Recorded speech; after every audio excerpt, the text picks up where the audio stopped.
Coronavirus, la pandemia. ¿Cuáles son los síntomas? ¿Cómo se transmite? ¿Qué puedo hacer para protegerme y prevenir la propagación de la enfermedad? Nuevo padecimiento que ha encendido las alarmas de los sistemas de salud. Coronavirus, la pandemia.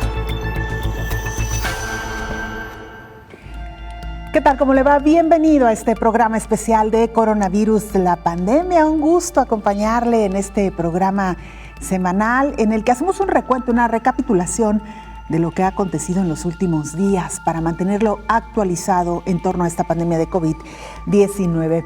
Hoy hablaremos de un tema que causó bastante polémica, al menos en México. Resulta que uno de los directivos del Servicio Público de Salud en México, además de ser médico general, es homeópata. Cuando se enfermó de COVID-19 y lo hizo público, dijo que se trataría la enfermedad con medicamentos homeopáticos. Esto encendió las alertas, esto generó mucha polémica y hoy hablaremos precisamente del uso de la homeopatía, riesgos de usar fármacos o terapias alternativas. Los gobiernos del mundo, por cierto, también le estaremos contando, acuerdan una estrategia de financiamiento para la lucha contra COVID-19. La iniciativa está dirigida a los países más ricos. La Organización Mundial de la Salud recomienda más tratamientos para tratar COVID-19 en pacientes graves. A la fecha, los fármacos aprobados están dirigidos a ciertas condiciones de salud de las y los pacientes. Especialistas hacen un llamado a la población a evitar consumir supuestos medicamentos para tratar la enfermedad. Recuerdan que sigue todavía en la fase de prueba. Y en América Latina, algunos países se preparan para evitar la escasez de oxígeno ante la advertencia de posibles epidemias. Nuestra compañera Isaura López Villalobos, quien nos ponga en contexto. Los científicos del mundo buscan ahora tratamientos más efectivos para tratar la COVID-19. Cientos de miles de artículos, preimpresos, comunicados de prensa, ensayos clínicos, entre muchas publicaciones, intentan ofrecer información confiable sobre los tratamientos que se utilizan en diferentes partes del mundo y etapas de la enfermedad. Para el personal de salud y especialmente para las y los médicos, este ha sido un periodo incierto y lleno de dilemas. Esperar resultados de ensayos clínicos como estándar de oro y evidencia científica para proceder con la terapia u ofrecer a las y los pacientes gravemente enfermos lo que tienen a mano para intentar salvarlos. Como humanos, afrontan una incertidumbre inmensa y ofrecen esperanza a las personas con enfermedad grave. No quieren verlas morir, se sienten indefensos, hacen lo posible por salvar a sus pacientes, por lo que utilizan en muchas ocasiones fármacos que incluso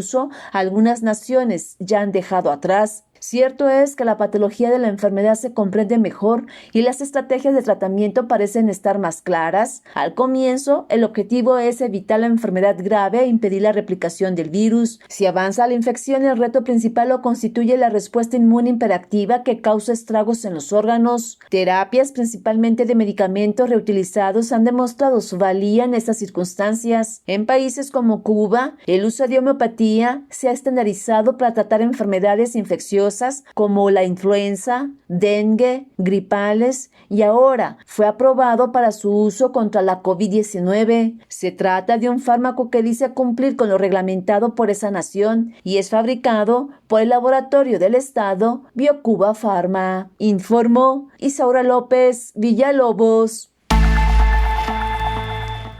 Por supuesto que profundizaremos más en este tema. Mientras tanto, vayámonos a Italia, porque ahí es obligatorio que los mayores de 50 años presenten el pase sanitario para poder trabajar.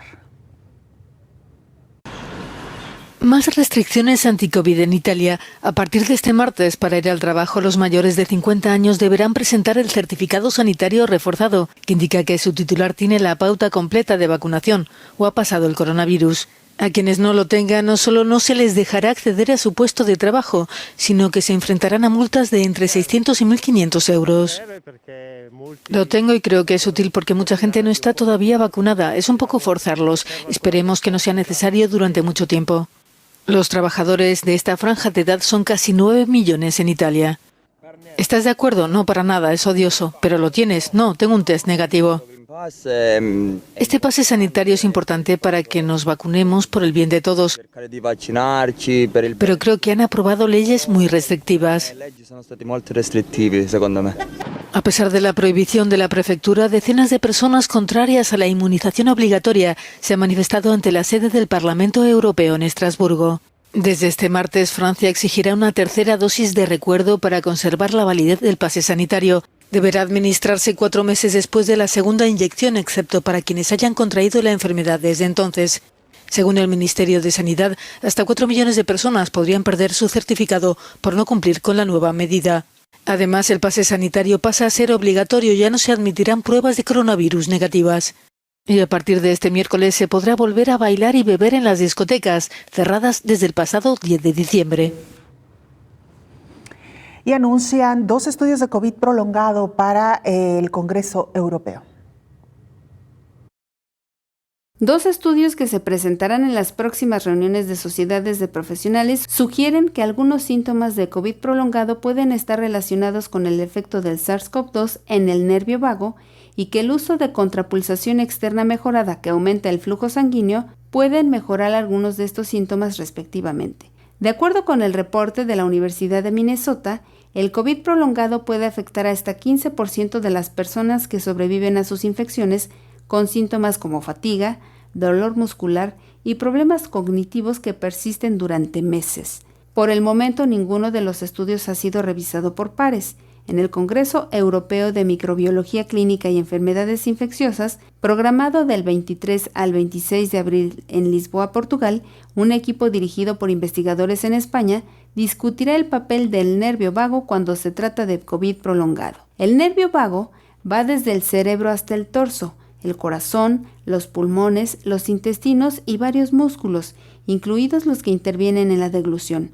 Tiene un papel en la frecuencia cardíaca, el habla, el reflejo nauseoso, la transferencia de alimentos de la boca al estómago, el transporte de alimentos a través de los intestinos y la transpiración, así como otras funciones corporales, informó Elizabeth Ortiz. Cada vez son más los países que se suman a las protestas en contra de la vacunación obligatoria y más que países, poblaciones de esos países que no están de acuerdo con la vacunación. Procedentes de todas partes de Francia, las decenas de camiones que forman el Convoy de la Libertad llegaron a la ciudad de Lille, pero el destino final sigue siendo Bruselas, donde los antivacunas tienen la intención de mostrar su malestar frente a las instituciones europeas. Unos 300 vehículos participan en la caravana. Las autoridades belgas y de la UE dicen que no aceptarán este tipo de protestas. El plan es visitar todas las instituciones europeas poco a poco porque también pasa a nivel europeo, porque vemos que es más o menos lo mismo en todos los países. Así que existe esta voluntad en todo caso de ir avanzando. No sabemos hasta dónde vamos a llegar, pero vamos avanzando y hacemos oír nuestra voz porque no podemos hacerlo de otra manera. Mientras el llamado Convoy de la Libertad seguía su ruta por Lille este sábado, en París 97 personas fueron detenidas durante las fuertes protestas contra el pase sanitario y las vacunas contra la COVID. Algunos manifestantes intentaron bloquear la ciudad, tal como ocurrió en Ottawa, Canadá, por lo que la policía respondió con gases lacrimógenos. Bueno, pues así la situación de estos grupos antivacunas que, como ya escuchábamos, se han comenzado a manifestar en diferentes partes del mundo. Algunos países de América Latina han diseñado una estrategia para evitar el desabasto de oxígeno medicinal para afrontar posibles nuevas crisis. En mayo del año pasado, los hospitales de la India estaban al límite de su capacidad.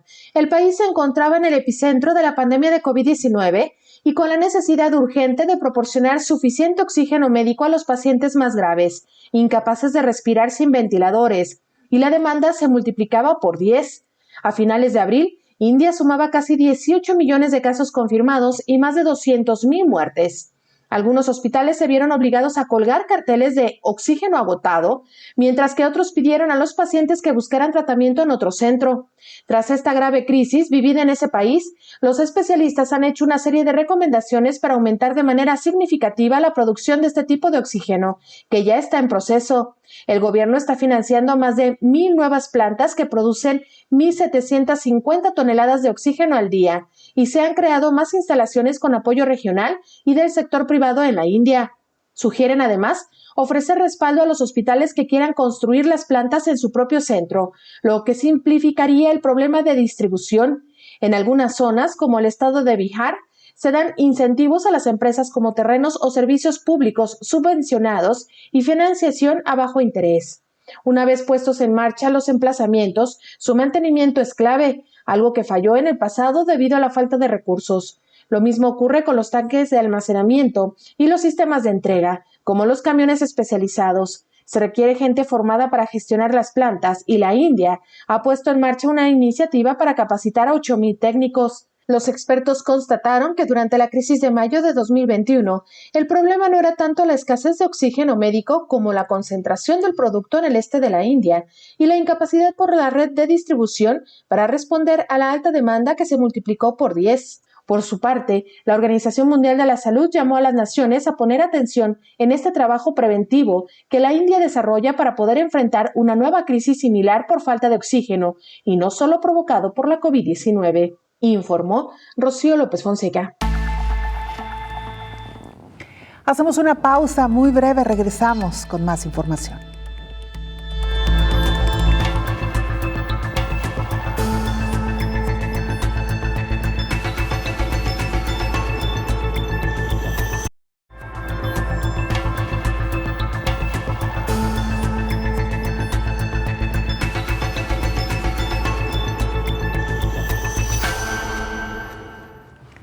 Las Naciones Unidas reconocen la llamada mascarilla transparente, creada, por cierto, por un mexicano.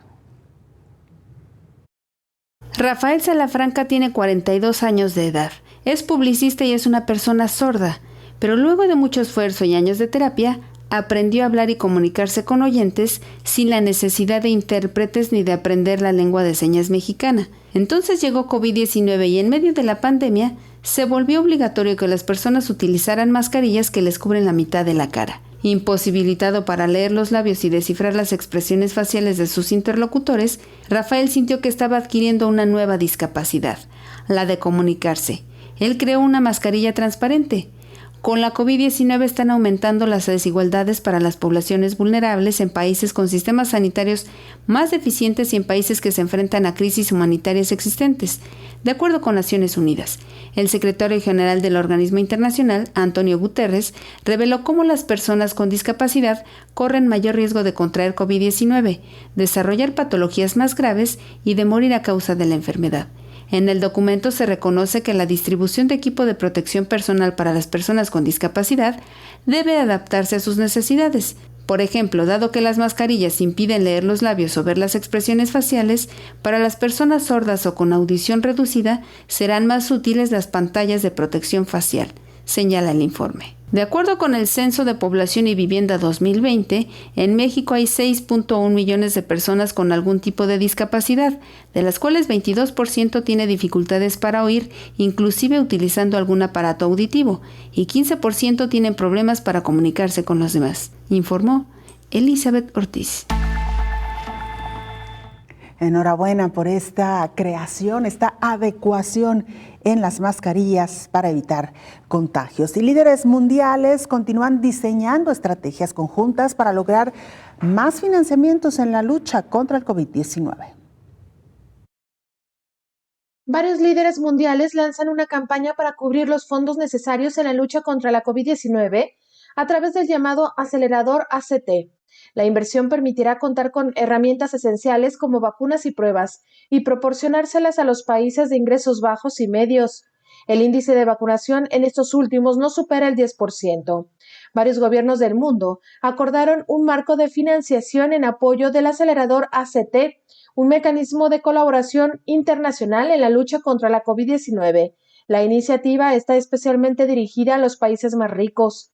El primer objetivo de la coalición gubernamental es cubrir el déficit de financiación existente de 16,000 millones de acelerador ACT, que se reunirían en concepto de donaciones aportadas por las naciones participantes, según informaron conjuntamente la Organización Mundial de la Salud y UNICEF. El marco establece una serie de orientaciones sobre una cuota justa de financiación que los países más ricos deben aportar a la respuesta global.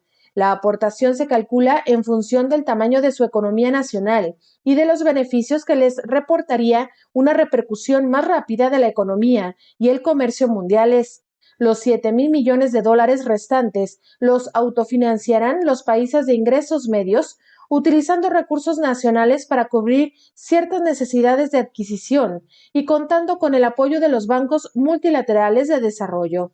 Estos millonarios recursos permitirán adquirir herramientas esenciales para combatir la COVID-19 y proporcionarla a los países de ingresos bajos y medios, informó Rocío López Fonseca. Nos trasladamos ahora a Colombia. Nuestro compañero Richard Quiñones de Oriente Noticias Bucaramanga nos actualiza información. Richard, te escuchamos. Bienvenido.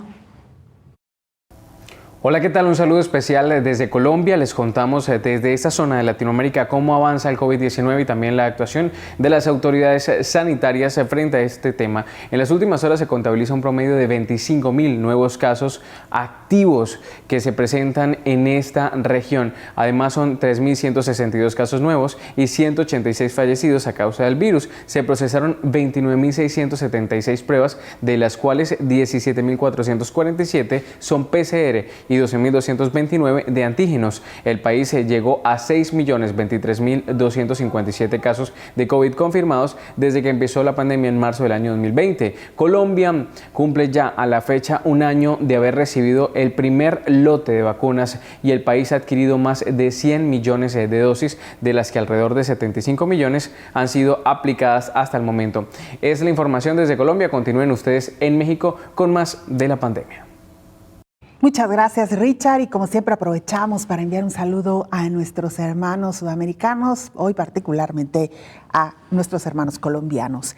Y mira, la Organización Mundial de la Salud informó que la fase aguda de la pandemia de COVID-19 habrá terminado a mediados de este año 2022 si se vacuna, solo si se vacuna, el 70% de la población. El director general de la Organización Mundial de la Salud, Tedros Adhanom, confió en que entre junio y julio se logre tener a más personas vacunadas en el planeta para lograr un respiro y descender con mayor velocidad los contagios y muertes. Hace un mes llegó a Italia el medicamento Molnupiravir, esta píldora del laboratorio Merck contra COVID-19. El Molnupiravir, la píldora para tratar la COVID de la farmacéutica Merck, está disponible en las farmacias italianas desde este miércoles. La esperada píldora roja recibió el visto bueno de las autoridades transalpinas el pasado mes de diciembre. Podrá utilizarse en casos de emergencia y se comercializa bajo el nombre de Lagevrio. En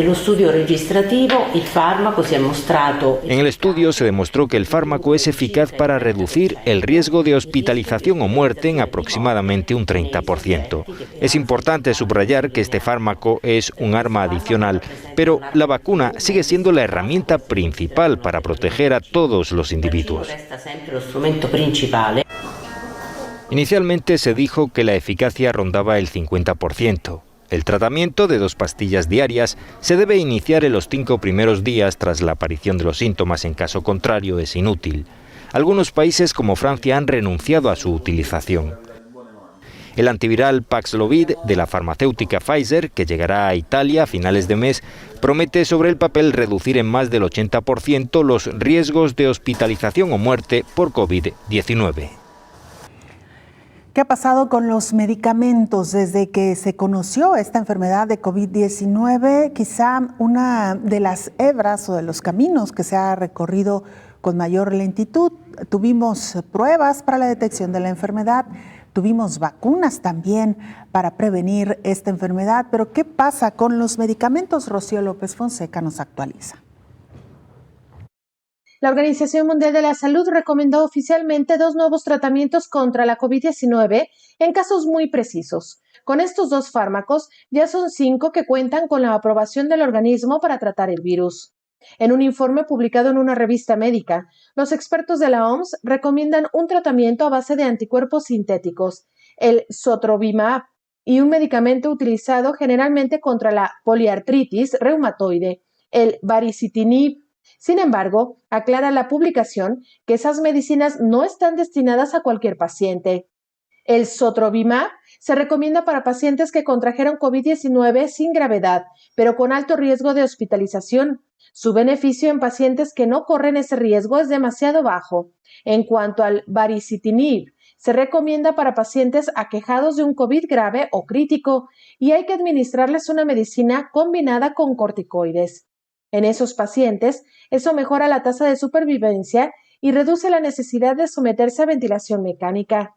Hasta ahora la OMS recomendaba 3 tratamientos: los anticuerpos sintéticos Ronapreve desde septiembre de 2021, un tipo de medicamentos llamados antagonistas de la interleucina 6, el tocilizumab y el sarilumab desde julio de 2021, y los corticoides sistemáticos para los pacientes enfermos de gravedad desde septiembre de 2020, informó Rocío López Fonseca.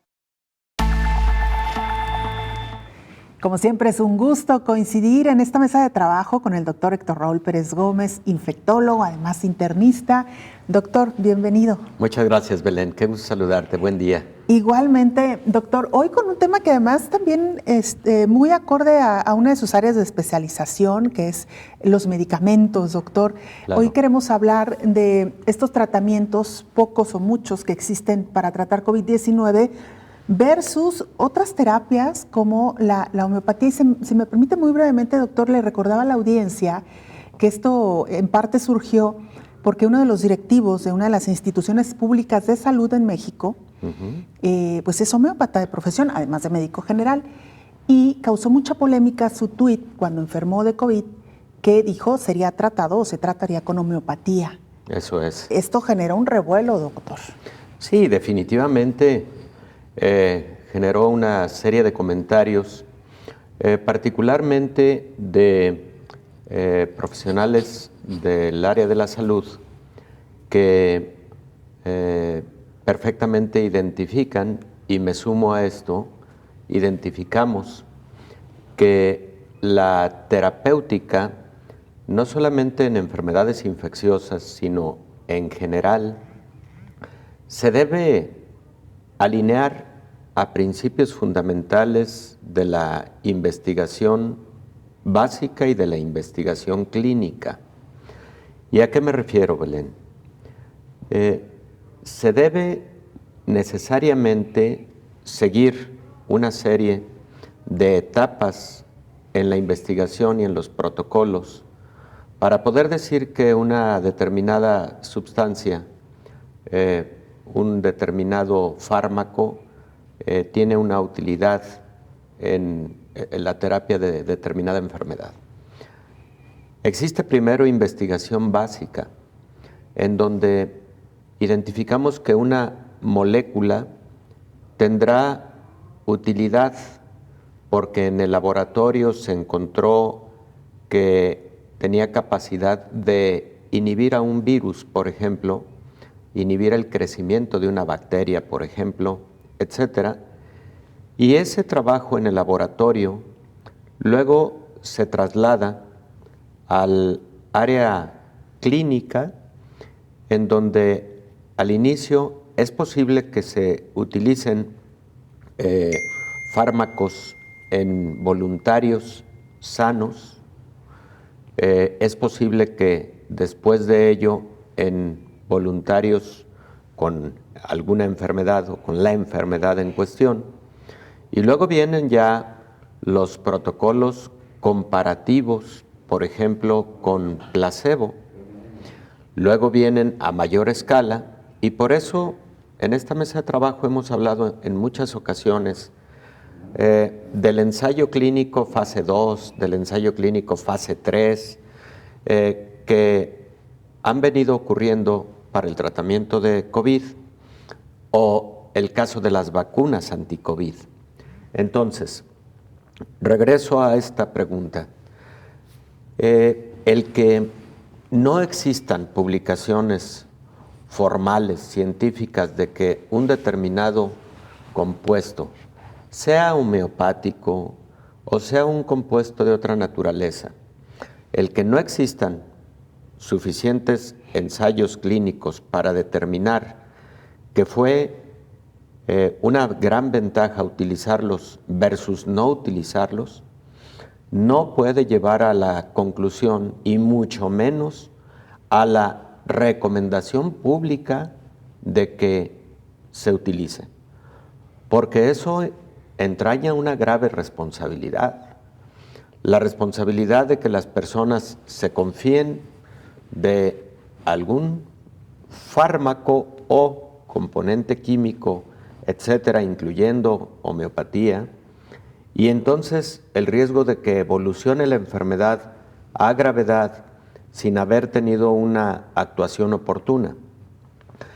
El otro punto que me parece fundamental es que ya a lo largo de meses, incluso ya años de pandemia de COVID, se ha logrado definir que medicamentos que en su momento y allá al principio tenían algún indicio de ser positivos para el tratamiento, tuvieron que dejarse de lado, porque ya cuando se estudiaron a gran escala, pues se encontró que no había tal beneficio.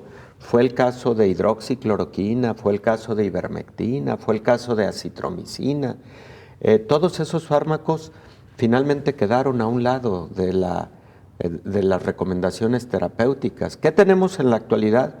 Bueno, tenemos fármacos como por ejemplo el caso de los anticuerpos monoclonales. Rocío hace unos momentos nos daba cuenta de uno de ellos que se ha utilizado con éxito en pacientes con COVID-19. Hay muchos, no hay, hay por lo menos 5 anticuerpos monoclonales de gran utilidad, pero también, por ejemplo, empezamos a tener ya las publicaciones definitivas, por ejemplo, de molnupiravir, que hace 10 días aparece con 1,400 pacientes en la revista New England Journal of Medicine, el gran beneficio de molnupiravir comparado con placebo. Tenemos también el caso de los medicamentos que inhiben la respuesta inflamatoria, como tocilizumab o baricitinib, que hay estudios en revistas científicas perfectamente, metodológicamente llevados a cabo, con resultados excelentes. Eso es lo que realmente debe prevalecer en la terapéutica, Belén. Doctor, ha puesto usted sobre la mesa un punto clave y me parece medular, así que si le parece, con esto regresamos después de la pausa. Claro que sí.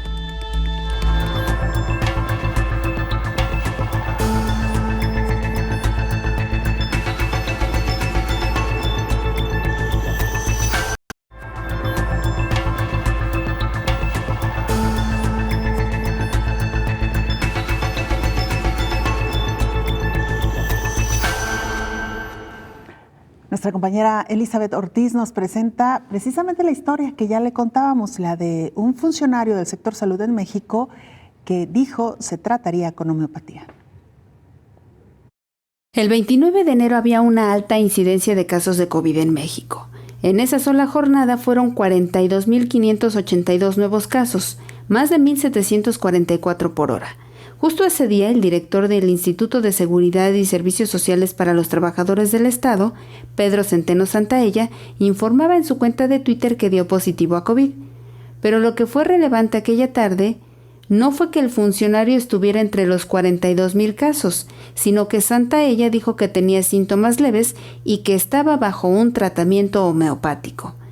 El solo hecho de mencionar la homeopatía como tratamiento encendió las alertas en la comunidad médica, porque hasta ahora no hay terapias de este tipo que hayan sido avaladas por las agencias regulatorias en materia de salud a nivel internacional. El infectólogo y exar de la influenza en México, Alejandro Macías, también dio su opinión en la misma red social. Debemos aclarar que no existe tal cosa como un tratamiento homeopático contra la COVID-19. La homeopatía es agua con azúcar, advirtió. Informó Elizabeth Ortiz. Pues así las reacciones, muchísimas reacciones en torno a este tema y por eso es que hoy lo quisimos abordar, doctor Héctor Raúl. Yo decía antes de irnos a la pausa que me parece fundamental, medular, algo en lo que usted ha hecho hincapié y creo que muy poco nos detuvimos a analizar en este caso o en este tema que hoy nos plantea todo un asunto.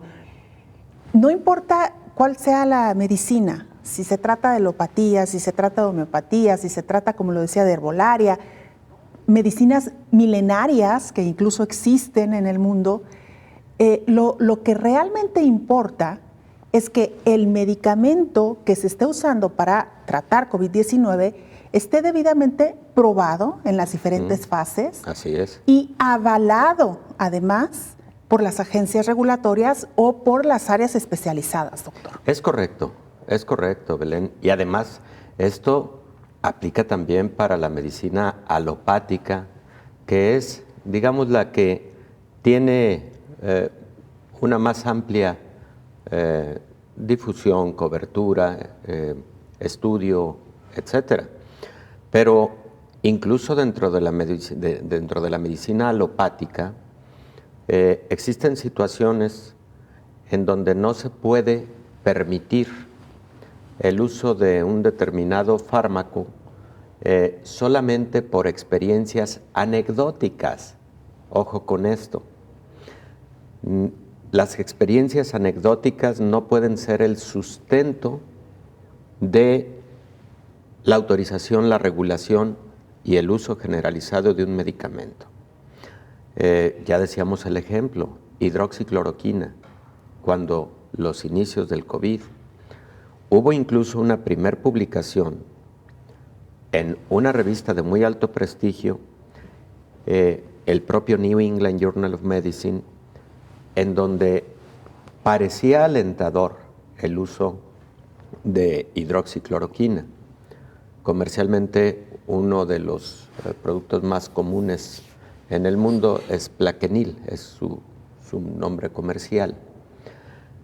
Pero ¿qué fue lo que ocurrió después? Lo que ocurrió después es que cuando aparecen estudios a mayor escala, incluso en el que se incluyeron, si mal no recuerdo, alrededor de 9,000 pacientes utilizando hidroxicloroquina versus placebo, se encontró que lo que el primer estudio, que era con menos pacientes, había identificado, pues no fue un beneficio finalmente. ¿Y cuál fue la conclusión? No se debe utilizar hidroxicloroquina para el tratamiento de COVID. Eso entonces es muy válido porque el segundo estudio primero fue con un número más representativo de casos.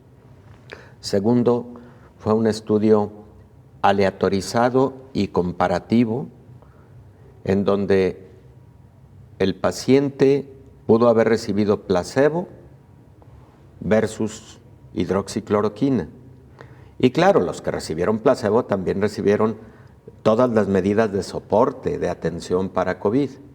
Eso lo recibieron los dos grupos.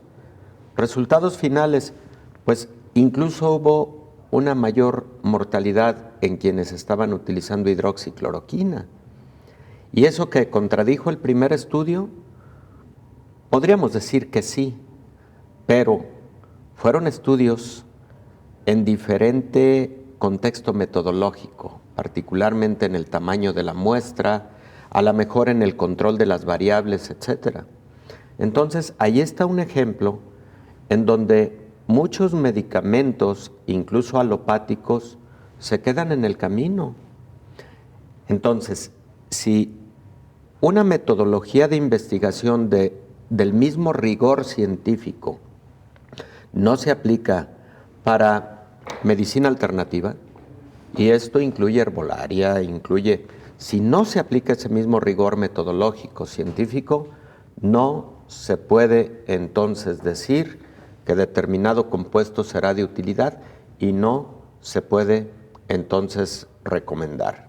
Claro, que esto no significa, doctor, que se descalifique a las terapias alternativas como la homeopatía o la herbolaria, no. porque lo decíamos, doctor, en el corte, incluso, bueno, México tiene una carrera debidamente acreditada y certificada para homeopatía, para formar médicos homeópatas. Alemania, que es de donde viene esta medicina, cuenta incluso con hospitales homeopáticos. Cuba, escuchábamos, está tratando muchas enfermedades con medicamentos homeopáticos. Es decir, que no se descalifica la medicina, la medicina, sino se advierte que siempre y cuando algún medicamento no esté certificado, venga de donde venga, no debemos de usarlo. Efectivamente, Belén, independientemente de su origen. Claro. Por ejemplo, también China tiene la medicina alternativa de acupuntura, que es también milenaria, etcétera. Y aunque yo me declaro poco conocedor de esos detalles de estas medicinas alternativas, sí te digo que en virtud de que no existan estudios con ese rigor científico y metodológico, no entonces pueden sustentar una recomendación generalizada. Claro. Doctor, vayámonos con los medicamentos que sí han sido aprobados, que ya están en uso y que me parece vale la pena recapitular en ellos, doctor. ¿Cómo no? Mira, Belén, en el caso de COVID-19, considero que como antiviral, el primero que sí tuvo beneficios notorios publicados, además también con rigor metodológico y científico, fue Remdesivir. Remdesivir, un fármaco que se administra por vía intravenosa, que en el primero de los estudios se demostró su utilidad aplicándolo durante 10 días versus placebo, en donde el utilizar el Remdesivir redujo la mortalidad, redujo también el tiempo de hospitalización, redujo las complicaciones y la necesidad de llegar hasta intubación endotraqueal. El segundo de los estudios grandes con Remdesivir lo que demostró fue que era igualmente útil solamente 5 días de tratamiento versus 10 días. Entonces, en la actualidad, el Remdesivir se ha quedado para uso de solamente 5 días de tratamiento.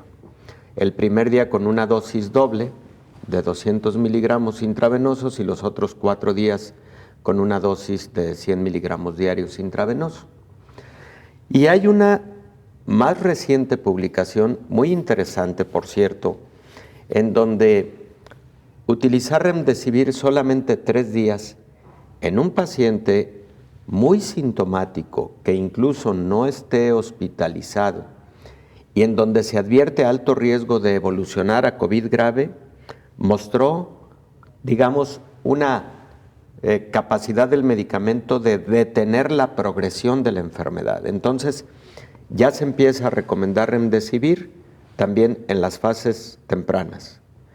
Eso es uno de los fármacos que sí está en la terapéutica perfectamente definido como útil.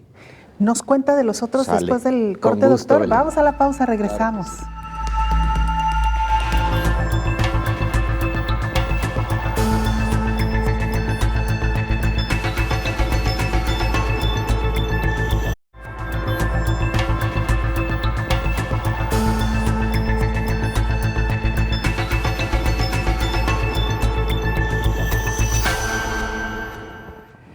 Regresamos a nuestra interesante charla con el doctor Héctor Raúl Pérez Gómez. Doctor, hablamos entonces de los medicamentos que sí están avalados, que sí están dando resultados. Efectivamente, Belén. Entonces, hablamos de un antiviral, Remdesivir. Luego vienen otros 2 antivirales. Uno de ellos es un inhibidor de una enzima llamada proteasa, que lo tiene la empresa farmacéutica Pfizer, que ya ha tenido algunas autorizaciones en algunos países europeos. Ha sido sometido también a petición ya de la FDA, y el medicamento que ha sido también hace aproximadamente un mes autorizado tanto por la FDA como por agencias regulatorias de diversos países europeos, primero, luego la FDA, y ahora muchos países en América Latina, incluyendo México, que se llama Molnupiravir. El Molnupiravir es un fármaco que incluso hace algún tiempo se había desarrollado con la posibilidad de tratar influenza grave. No se generalizó su uso, se quedó un poco como en el cajón científico para después volver a estudiarse con relación a COVID-19. Y probablemente recuerdas, Belén, que en este mismo espacio, hace un año por lo menos, platicamos que estaba resultando muy interesante el hallazgo de que este medicamento, Molnupiravir, había reducido significativamente el riesgo de infección en cobayos, estos pequeños animalitos de experimentación que son roedores, que habían estado en contacto con otros infectados y que a quienes les expusieron de este fármaco no tuvieron infección, comparativamente con aquellos que no lo recibieron y que sí se infectaron. Eso fue así como lo muy preliminar, lo que decíamos de la fase preclínica, la fase básica de la investigación.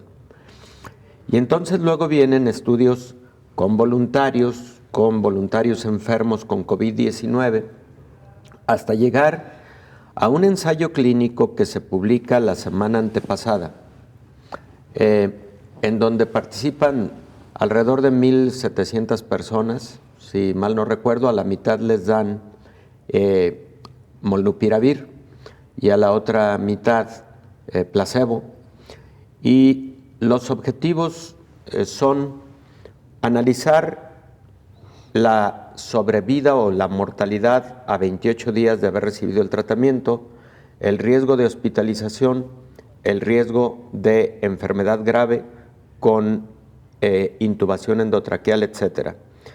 Y se ven diferencias impactantes. Quien recibió Molnupiravir tuvo un bajísimo riesgo de muerte, casi nulo, como de igual manera de hospitalización y por lo tanto de necesidad de oxígeno o de intubación endotraqueal, mientras que en el grupo placebo la mortalidad fue significativamente estadística, diferente de los que habían recibido placebo. Mortalidad, hospitalización, intubación endotraqueal. Conclusión: es un fármaco muy promisorio en COVID-19. Lamentablemente aparece al mercado de algunos países como un medicamento caro, aproximadamente $800 a $1,000 el tratamiento. Eso significa alrededor de 20,000 pesos mexicanos. Es un medicamento que se debe utilizar durante los primeros 5 días del inicio de la sintomatología, porque aquí creo que vale la pena hacer un breve paréntesis, Belén. Mira, los medicamentos que tienen actividad antiviral en COVID-19, esos se deben utilizar dentro de los primeros 7, máximo 10 días del inicio de la enfermedad, porque es cuando está el virus generando el daño celular, generando el daño en el organismo de manera directa. Después de ese periodo, esos medicamentos que son antivirales, y aquí se incluye Remdesivir, Molnupiravir y los anticuerpos monoclonales de los que vamos a hablar en un momento, después de esos 7 días, máximo 10 días, ya no tienen utilidad, porque el virus ya no está.